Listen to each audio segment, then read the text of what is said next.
Hey, Mike with No Problems Gaming here, and today's video will be covering a new Nintendo Switch eShop sale and 9 great RPG deals worth buying, so let's get into it. Alright, the first game on today's list is Ultra Pixel Survive. Now, Ultra Pixel Survive is really a unique game that combines a lot of different genres into one. So it's a roguelike action RPG, meets tower defense, meets a little bit of Minecraft, plus a survival game, all wrapped into one. So there's not really much of a story with this game. Basically, you just play as a hero that's trying to defend your village from waves and waves of enemies trying to destroy your town. And so how the game is set up is you'll be able to choose from a variety of different hero types. You'll start off with just one, but over time you'll be able to unlock several other character classes. But each one of these heroes has their own unique set of abilities in terms of how skilled they are, with the basic options you can do throughout the game. So you'll have a axe chopping ability to gather wood materials, you'll have a pickaxe you can use to mine different items, and then you'll have your general attack, which changes from player to player on which weapon type they have equipped. And then each one of these characters will have a unique special ability that has a cooldown timer associated with it. And so your base character starts with a sword and then a boomerang that you can throw out, for example. And so the game itself is a 2D action RPG where you'll take out different enemies, but over time you'll mine different items and resources, as well as chop down trees for wood that you can then use to build up your defenses and power up your character in order to fend off the endless waves of enemies. And so you'll have a day cycle and a night cycle, and it'll switch back and forth between these. And the days are a little bit calmer, and enemies only appear every now and then, whereas the night cycle is kind of an endless wave of enemies until the night is finished. And you'll build out different traps and obstacles for enemies like damage spikes, walls, machine guns, and much more. But then you'll also be able to build out things like a forge to craft new materials, an anvil you can use to upgrade your weapons, a farm to harvest food, a fire pit to cook food, and much more. And so over time, as you kill enemies, you'll collect gold and occasionally even rubies that you can then use to unlock new characters, but also permanently level up your characters, improving their stats at the start of the game. And throughout the game as well, you'll level up your characters, making them more powerful, and then you'll be able to choose how you want to level up your character as well. Be it things like increasing the speed you cut with your axe, how fast you can mine, and how strong your attacks are with your weapon, and much more. Overall, the game is super addicting and a lot of fun, and if you want to try this mashup of an action RPG, a survival game, and some addicting crafting elements, I definitely recommend it. The next game on today's list is Defend the Rook. And so Defend the Rook is a tactical roguelike RPG, and you'll be playing as a character almost playing a board game, and you'll go through multiple different rounds through tactical based combat in the hopes of reaching the end and finishing the series of the rounds. And so to start off, you'll choose from 3 different heroes that you'll bring on your quest, but then you'll also be able to upgrade different things like traps and defense towers that can help you fight off enemies as well. And so throughout each round, you'll be able to upgrade your characters, unlocking new abilities and skills, and making them more powerful. But you'll also be able to upgrade those traps and turrets for defense as well. And so it is a roguelike game also. And so over time, throughout each round, you'll collect diamonds that you can use to permanently upgrade your base stats, either improving your individual characters, upgrading the spells you can use throughout the game, or upgrading things like your traps and turrets. It's a cool concept that adds roguelike elements to a tactical strategy RPG, and if you like that combination, I think you'll enjoy this game as well, and could be worth checking out. The next game on today's list is Banners of Ruin. And so Banners of Ruin is a turn-based RPG meets deck building game. And so in this game, you'll play as a band of different heroes that comes from a House Blackfoot clan, and they're trying to regain the kingdom back after it was taken by another warring clan. Now throughout the game, it has a unique art style where it really combines animals with a medieval fantasy theme. So you'll see characters like bears clad in armor, mouse knights, and much more. And so again, the game combines both deck building elements, roguelike elements, and turn-based RPGs. And so the combat is more deck building based, where you'll have a deck of cards that will unleash abilities from your various characters, but it also has 2 different rows that you can position your characters in, which can alter your strategy, either making attacks stronger or protecting some of your weaker characters in the back row. And then over time, your characters will also level up and become more powerful, and you can even upgrade the cards in your decks, making them more powerful as well. On top of that, you'll also need to manage both your character's health as well as their guard, and this can be enhanced with cards as you use them, but if enemies break through your guard, they'll end up damaging your hero's life bar, and so you'll need to strictly manage this along with attacking enemies if you hope to survive. It has some great addicting RPG elements, combining that with deck building, which is a lot of fun, and so if you like the look of this game and like deck builders and turn-based RPGs, I think you'll enjoy this game as well. The next game on today's list is Voice of Cards, The Isle Dragon Roars. And so this game is another unique turn-based RPG that really combines a lot of genres as well, and it's sort of like a turn-based RPG meets visual novel, meets board game, meets Dungeons and Dragons. And so in this game, you play as a group of would-be heroes that go on a quest to defeat an evil dragon that's terrorizing the land in hopes of collecting the reward and treasure after defeating the dragon. And so throughout the game, you'll reluctantly add other heroes to your team, all with their own unique motivations to defeat this dragon. And I say reluctantly because your main heroes don't really want to add additional party members and be forced to split the treasure after defeating the dragon. And so while it can sort of feel similar to a lot of fantasy games out there, defeating an evil dragon for treasure and fame, it does throw a lot of humor into it, and the entire game is also narrated by a game master, and so it feels a little bit different, even if it feeds into a lot of fantasy-based tropes that are common in the genre. Outside of that though, the game also does have multiple different endings, and there's a lot of twists and turns throughout. So while it may seem like a typical fantasy-based story, it is pretty engaging and a lot of fun. Now, one thing that I really like about the game is the entire universe is really based around cards. And so the map pieces are cards, the entire towns are made of cards, monsters you face are card-based, and really everything. And so this is a really cool experience. So as you progress through the game, it's kind of like a board game where you'll move your pawn across the board, and as you do, you'll flip up individual cards, making up the map, revealing what's there. And so it's kind of cool to uncover the world as you explore this way. And it throws in different animations along with the cards, making these cards really come to life. So for example, if you're in battle and you cast a fire spell, fire might come out of your cards.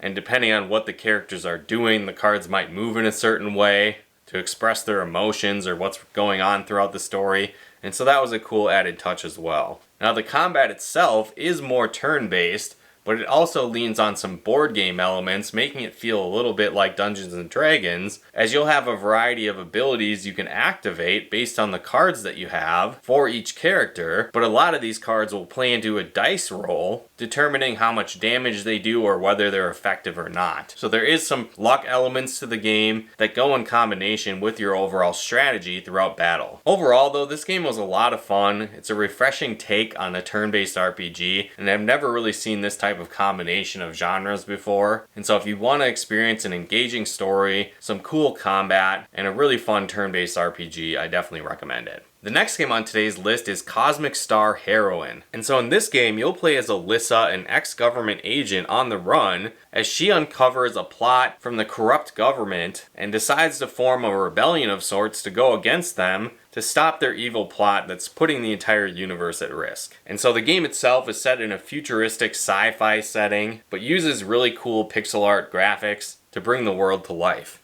And so the game is really reminiscent of classic turn-based RPGs, such as Chrono Trigger. Now the combat itself is unique in a sense where each character has 8 abilities that they can choose from, but each one of these sort of has a one-time use feel. And so it adds a strategic element to the game, which makes the combat a lot of fun.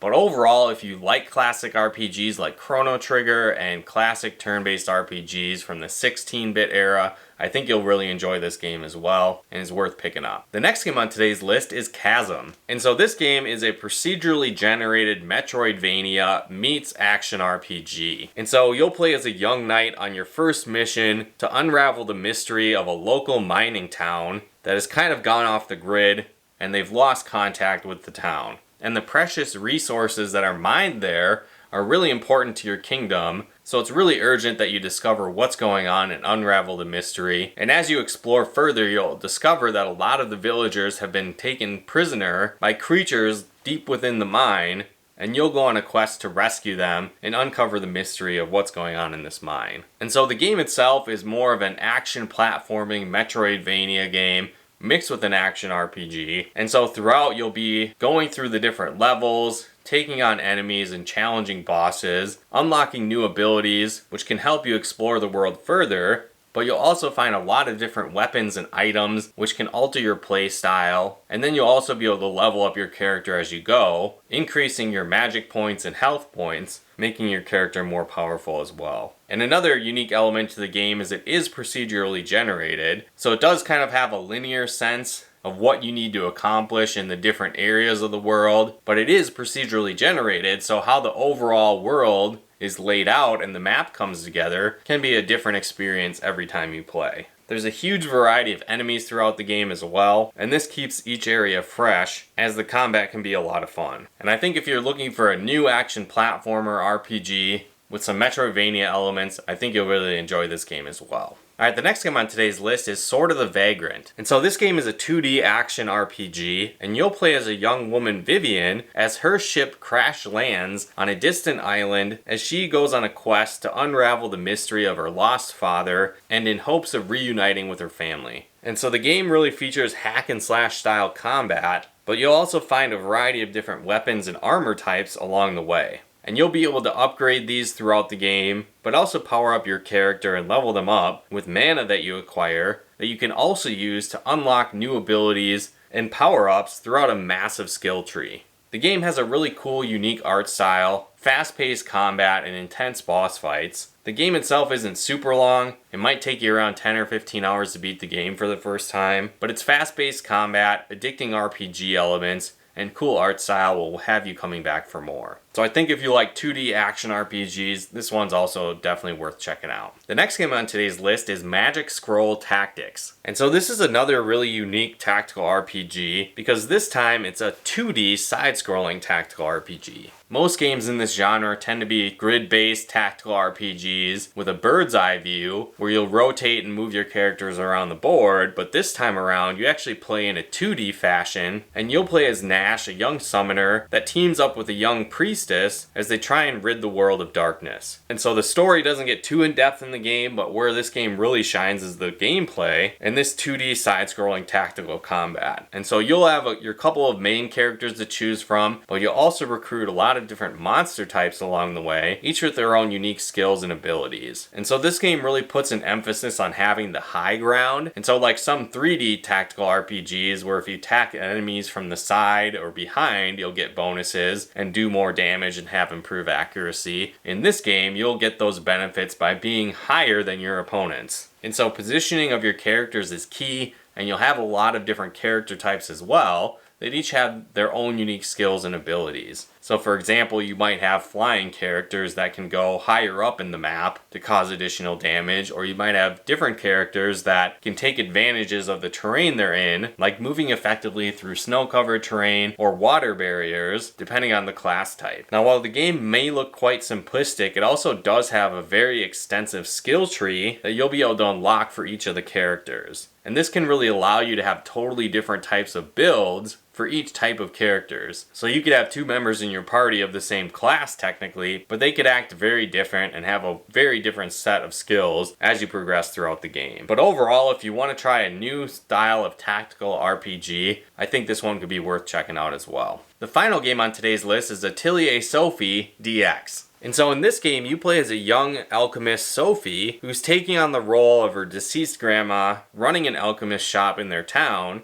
And as you're doing this, you discover a magical talking book that's lost its memories. And so you'll go on a quest trying to restore the memories of this book. And to do so, you'll need to continue to learn different alchemy recipes to fill out the book and rebuild the book's lost memories. And so this game really emphasizes both tactical RPG combat as well as a deep crafting element throughout the game. And so you'll go through different dungeons and progress the story and collect different items that you'll need to build out new recipes, craft new items, and to expand your alchemy abilities throughout the game. And so the combat itself is pretty standard turn-based combat, but the game also brings some new elements to crafting, where it creates almost like a puzzle system where you'll need to match different colors in sort of a Tetris-like grid if you hope to get the best results from your crafting. It has a cool anime-like art style, addicting gameplay, and the game can get quite grindy as well, as you're trying to craft all kinds of different items and weapons throughout the game, and this can require a lot of exploration and defeating a ton of enemies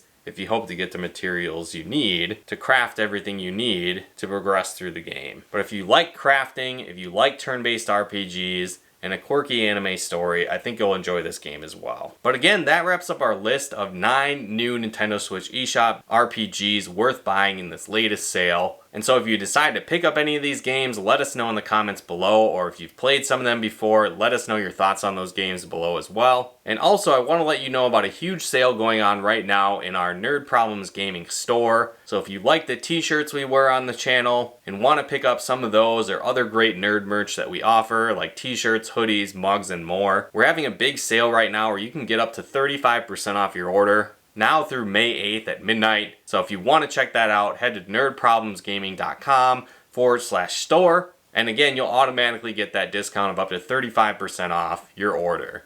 So again, to check that out and check out the nerd merch we have, head to nerdproblemsgaming.com/store. But again, if you guys like this video, be sure to hit that like button as it really helps out the channel. And if you like videos like this on video games, board games, and everything nerdy, check out one of our other videos here. And if you haven't done so yet, be sure to subscribe and turn on the bell notifications to get the latest updates of new nerd videos we put out, and to make sure you don't miss out on any future sale videos to take advantage of these great deals. But once again, thanks for tuning in, and we'll talk to you more soon.